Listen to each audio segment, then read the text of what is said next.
আসসালামু আলাইকুম viewers, welcome to my channel. আশা করি যে যেখানে আছেন ভালো আছেন। আমি অনেক দিন পর একটা ব্লগ ভিডিও শেয়ার করতে যাচ্ছি। আর ভিডিওটা করা ছিল আমার বাবার বাড়িতে গিয়েছিলাম, সেটারই ছোট্ট একটা ব্লগ আপনাদের সাথে শেয়ার করছি। আর ব্লগটা শুরুতে সকাল থেকে শুরু করেছিলাম। সকালে বাড়ির উঠোনে ঘাসপালা দেখছিলাম, ভাবলাম একটু ভিডিও ক্লিপ করে নিই।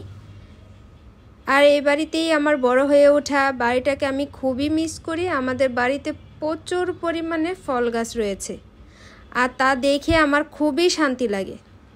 ছোট থেকে আমি বাড়িতে থাকতে খুবই পছন্দ করতাম।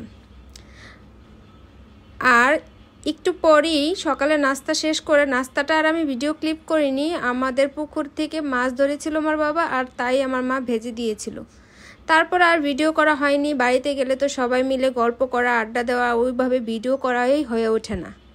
দুপুরে আমার মার হাতের মজার মজার রান্না খেয়েছিলাম, সেটারই সামান্য একটু ভিডিও করে নিয়েছি। তারপর বিকেলে বোনদেরকে নিয়ে একটু ঘুরতে গিয়েছিলাম পুকুর পাড়ে।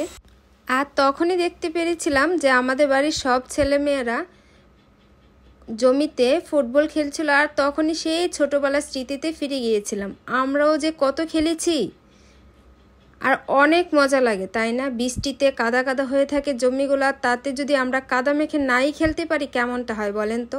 আর এই তো গিয়েছিলাম পুকুর পাড়ে ঘুরতে, যেয়ে দেখি যে আমাদের কয়েকটা গাছেই 12 মাস আম থাকে, সেই আমগুলা একটু পেরে নিয়েছিলাম।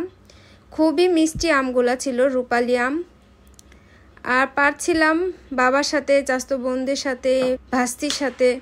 ভিডিওটা করেছিলাম আম কাঁঠালের সিজনে তখন।